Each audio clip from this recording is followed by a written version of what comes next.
October 9th, 1974. Hildesheim, West Germany. Oskar Schindler dies alone in a small apartment, bankrupt, alcoholic, and largely forgotten by the world. The man who saved 1,200 Jews from the Holocaust is buried in Jerusalem, the only member of the Nazi Party honored on Mount Zion. His funeral is attended by hundreds of Schindler Juden, Schindler's Jews, who owe their lives to him. But here's what the history books rarely tell you. Oskar Schindler's wife, Emilie, wasn't at that funeral. She hadn't seen him in nearly 20 years. She was living in poverty in Argentina, abandoned by the man who became a hero to the world, but was a disaster as a husband. This is the story of what happened to the Schindler family after the war, and it's not the story you think you know. Because Oskar Schindler, the righteous Gentile who risked everything to save Jews, spent his post-war years as a failed businessman, a serial philanderer, and a man who couldn't hold a job or maintain a relationship. His wife Emilie, who worked alongside him to save those 1,200 lives, died alone and forgotten in 2001, never receiving the recognition she deserved, while Oskar became famous. And unlike other Nazi-adjacent families we've covered, the Schindlers left no children to carry the legacy forward, no descendants to grapple with inherited guilt, just two people who saved over 1,000 lives and then destroyed each other in the aftermath. This is a story about what happens when being a hero isn't enough, when saving lives doesn't automatically make you a good person, when the same qualities that let you defy the Nazis, charisma, risk-taking, moral flexibility, become liabilities in peacetime. The Schindler family story forces us to ask, can you be both a savior and a deeply flawed human being? Can heroism, in one moment, excuse selfishness in every other? And what do we owe to the people who stood beside heroes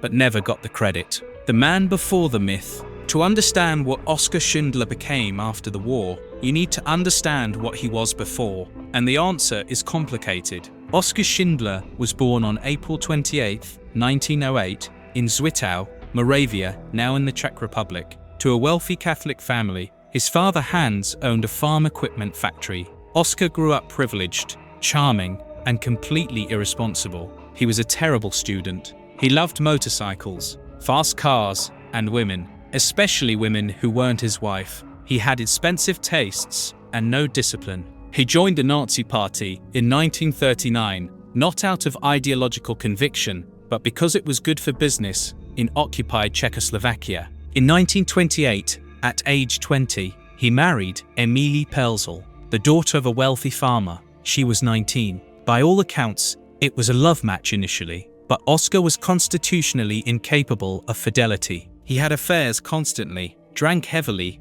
and went through money like water. When Germany invaded Poland in 1939, Oskar saw an opportunity. He moved to Krakow and used his Nazi Party connections to acquire a bankrupt enamelware factory, which he renamed Deutsche Emilie Fabrik, Emilia. He staffed it with cheap Jewish labor from the Krakow ghetto. At first, Oskar was just a war profiteer. He bribed Nazi officials, sold goods on the black market, and made a fortune while Jews were being murdered all around him. Emilie joined him in Krakow, managing the household and, increasingly, helping run the factory operations. But something changed. Maybe it was seeing the brutality of the SS. Maybe it was Emilie's influence. Maybe it was just that Oskar, despite all his flaws, couldn't stand watching human beings treated as disposable. Starting in 1942, Oskar began using his factory as a refuge. He bribed Nazi officials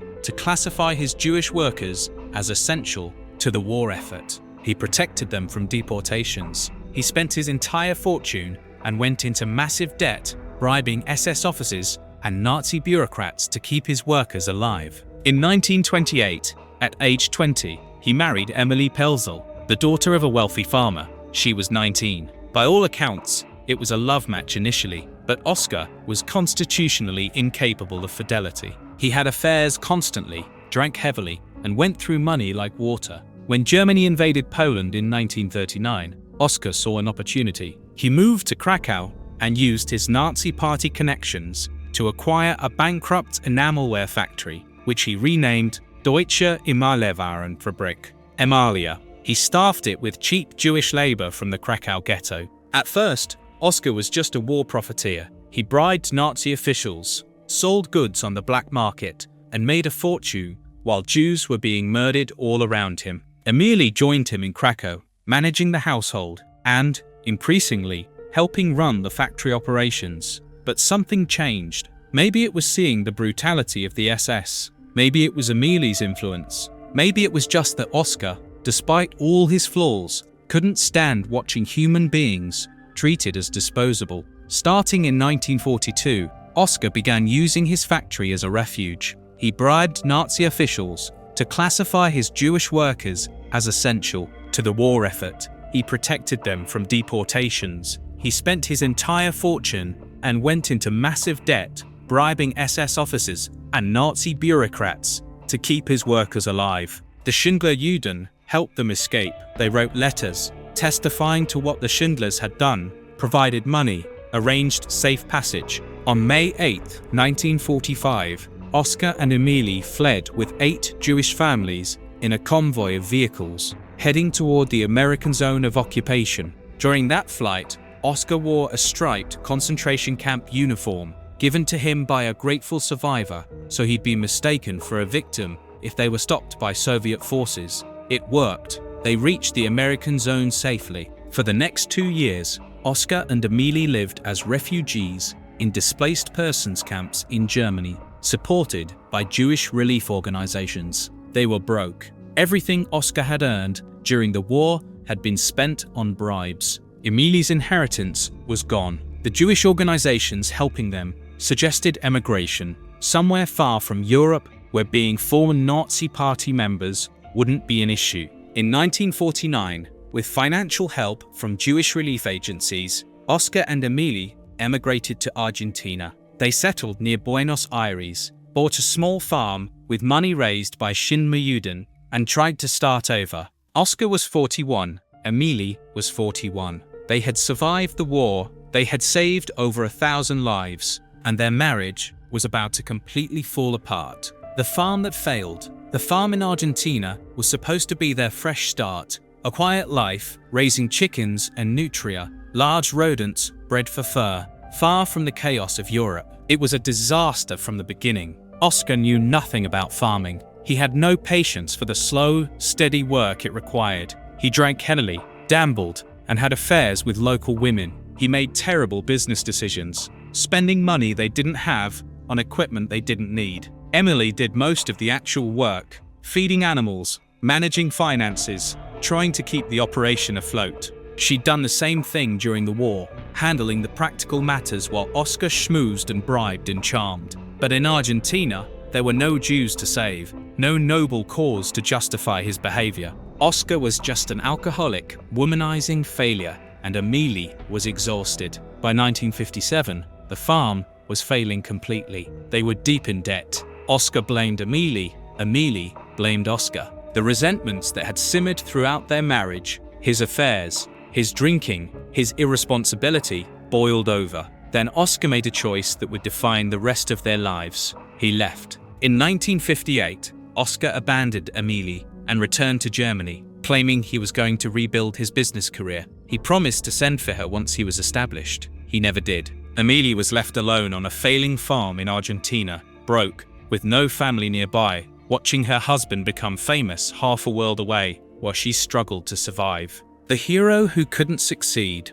Oskar Schindler, returned to Germany expecting recognition, gratitude, maybe even financial support for what he'd done during the war. What he got was indifference, bordering on hostility. In 1950, West Germany, nobody wanted to hear about Germans who'd saved Jews. The country was focused on rebuilding, on forgetting the past, on moving forward. Oskar's story made people uncomfortable. It implied that ordinary Germans could have done more, should have done more, chose not to. He tried various business ventures. Every single one failed. A cement factory, bankrupt. A nutria farm, failed. Various import-export schemes, all disasters. Oskar Schindler, who'd successfully run a factory employing over 1,000 people during wartime, couldn't hold down a simple business in peacetime. He was brilliant in crisis, but useless in normal life. The same risk-taking and rule-breaking that saved lives during the war made him a terrible businessman when those qualities weren't needed. He was also drinking heavily and having affairs with multiple women, including a long-term relationship with a German woman while still legally married to Emilie. The Schindler Juden tried to help. They sent money. They paid his rent. They bought him a small apartment in Frankfurt. But Oskar went through money as fast as he received it, drinking, gambling, living beyond his means. In 1962, Yad Vashem, Israel's Holocaust memorial, recognized Oskar as righteous among the nations, one of the highest honors given to non-Jews who saved Jewish lives during the Holocaust. He was invited to Israel, celebrated, honored, but the recognition didn't lead to financial security. Oskar returned to Germany, still broke, still drinking, still failing at every business venture he attempted. By the late 1960s, he was living on charity from the Schindler Juden and a small pension from the West German government, a pension granted to him because of pressure from Jewish organizations, not because Germany wanted to honor him. The wife the world forgot. While Oskar was being celebrated in Israel and living on donations in Germany, Emilie was struggling to survive in Argentina. The farm had completely failed by 1960. Emilie moved to a small house in San Vicente, near Buenos Aires, and tried to make a living however she could, selling handmade goods, working various jobs, living on almost nothing. She had no children, no family in Argentina. Her husband had abandoned her, and nobody seemed to care what she'd done during the war. Because here's the thing history forgot for decades. Emilie Schindler was just as responsible for saving those 1,200 lives as Oskar was. She'd worked alongside him, she'd nursed sick workers, she'd smuggled food, she'd convinced Nazi officials, she'd spent her inheritance on bribes. But when the story was told, it was always Oskar Schindler saved 1,200 Jews. Emilie was barely mentioned. In 1993, when Thomas Keneally published Schindler's Ark, later adapted into the film Schindler's List, Emilie was a minor character. The book and movie focused almost entirely on Oskar. When Schindler's List became a global phenomenon in 1993 to 1994, Emilie was 85 years old, living in poverty in Argentina. And suddenly, the world wanted to know, where is Schindler's wife? Reporters found her living in a small house with no running water, surviving on a tiny pension. She hadn't seen Oskar since 1958. She'd learned of his death in 1974 from a newspaper. She hadn't been invited to his funeral. The recognition that came too late. In 1993, after the release of Schindler's List, Emilie Schindler finally began receiving recognition for what she'd done. In 1994, she published her own memoir, Where Light and Shadow Meet, which detailed her role in saving the Schindler Juden and her life after Oskar abandoned her. The book was not bitter, exactly, but it was honest about Oskar's flaws, his drinking, his affairs, his irresponsibility, his abandonment of her. In 1994, Yad Vashem recognized Emilie as righteous among the nations. 47 years after the war ended, 20 years after Oskar died, when she was 86 years old. In 2001, she was invited to Germany for the premiere of a documentary about her life. She was frail, elderly, and still living in relative poverty. She died on October 5, 2001,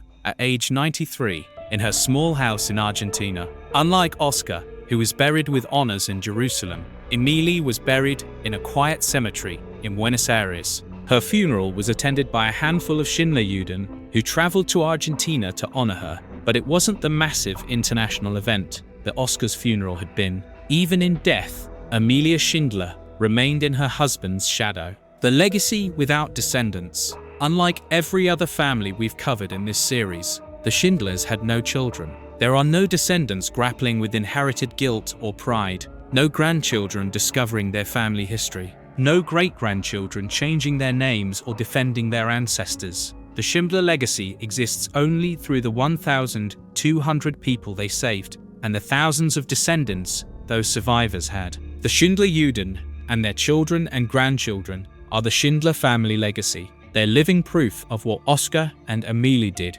Families that wouldn't exist if the Schindlers hadn't risked everything. Some of those descendants have become doctors, lawyers, artists, scientists, teachers. They've had children and grandchildren of their own. The ripple effect of saving 1,200 lives is now thousands of lives. A population the size of a small town, all existing because two people chose to be decent when everyone around them was choosing evil. But here's the uncomfortable truth. That legacy exists despite Oskar Schindler's post-war behavior, not because of it. Oskar saved those lives and then spent 25 years as an alcoholic failure who abandoned his wife and couldn't hold a job. The same man, the same person, hero and disaster, saint and sinner. What the survivors remember. In interviews over the decades, Schindler Jews have been remarkably honest about Oskar's flaws. They don't pretend he was perfect. They acknowledge he was a drinker,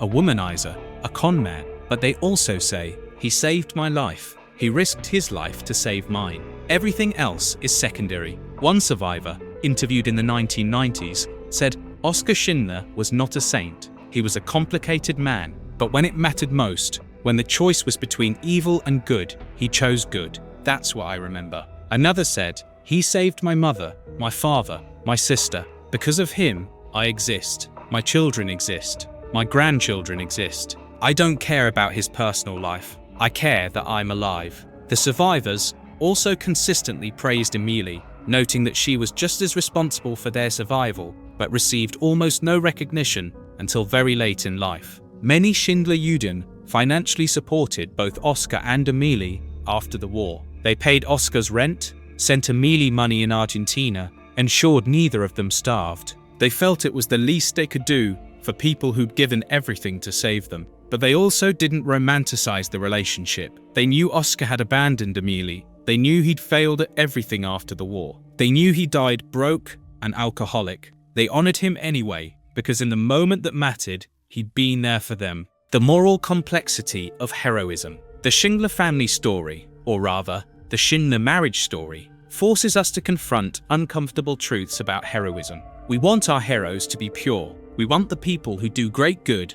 We want the neat narratives where the righteous are rewarded and the wicked are punished. Oskar Schindler destroys that narrative. He saved 1,200 lives while cheating on his wife. He risked execution to protect Jews while gambling with SS officers. He spent his fortune bribing Nazis to save people, then spent his post-war years as an alcoholic failure. He was a hero and a disaster, a savior and a deeply flawed human being. And Emilie did the same heroic work, but received almost none of the credit. She was abandoned, forgotten, left to struggle in poverty, while her ex-husband became famous. The traditional narrative would say, Oskar redeemed himself through his wartime actions. But did he? He saved lives, yes. He's honored at Yad Vashem, yes. But he also abandoned the woman who worked alongside him to save those lives. He died alone, broke, having failed at everything he attempted after the war. Is that redemption?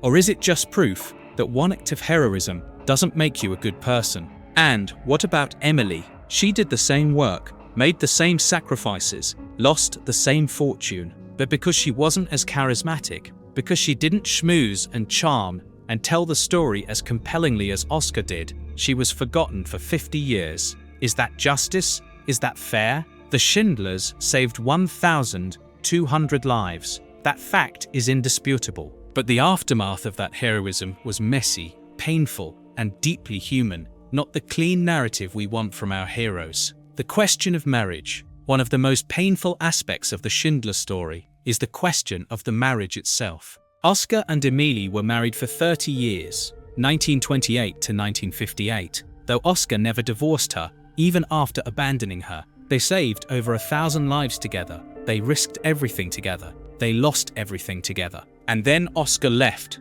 and Emilie spent the next 43 years alone. In her memoir, Emilie was remarkably measured about Oskar. She didn't condemn him outright. She acknowledged his heroism during the war, but she was also honest about his affairs, his drinking, his irresponsibility, and his abandonment of her. She wrote, "Oskar saved many lives during the war. He was a hero to those people, but he was not a hero to me. He was my husband, and he left me." That's the most devastating single sentence about the Schindler story. The man who saved 1,200 strangers couldn't save his own marriage. Was Oskar wrong to leave? The marriage was clearly unhappy. Emilie was miserable. Oskar was drinking himself to death. Maybe separation was the healthiest choice, but he also just left, promised to send for her, and never did. Let her struggle in poverty while he lived on donations from the people they'd saved together. Emilie never remarried. She lived alone for 43 years.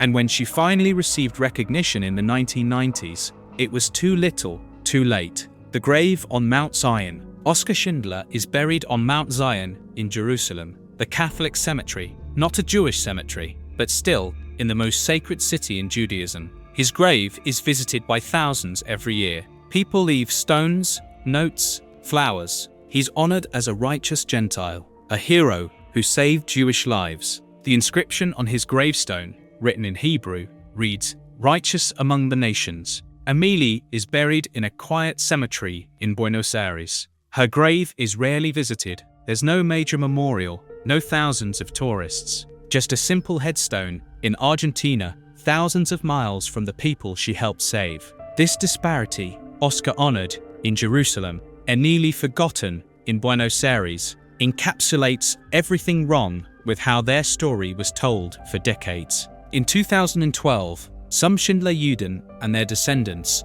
placed a memorial plaque for Emilie near Oskar's grave on Mount Zion. It was a small gesture, decades too late, but an acknowledgement that she deserved to be remembered alongside him. The plaque reads, in part, "She gave her all to save Jewish lives." It's true, she did, and history forgot her for 50 years while celebrating her alcoholic, womanizing ex-husband who abandoned her. The hero who failed at peace. Oskar Schindler died on October 9, 1974, at age 66. He died alone in a small apartment in Germany, broke, alcoholic, estranged from his wife, having failed at every business venture he'd attempted after the war. But hundreds of people attended his funeral. Schindler Juden from around the world came to honor the man who'd saved their lives. He was buried in Jerusalem, with honors usually reserved for Jewish heroes. Emilie Schindler died on October 5, 2001, at age 93. She died alone in a small house in Argentina, living in relative poverty, having been forgotten by the world for most of her life. Her funeral was attended by a handful of survivors who remembered what she'd done. The Schindler family story, really the Schindler marriage story, forces us to confront impossible questions. Can you be a hero and a terrible person? Can saving 1,200 lives excuse abandoning the woman who helped you save them? Does heroism in one moment of history erase selfishness in every other moment? And why do we lionize charismatic, deeply flawed men while forgetting the women who worked alongside them? Oskar Schindler saved 1,200 lives. That's a fact. He's rightfully honored at Yad Vashem. His name is synonymous with resistance to the Holocaust. But he also abandoned his wife, failed at every post-war venture, drank himself to death, and spent 25 years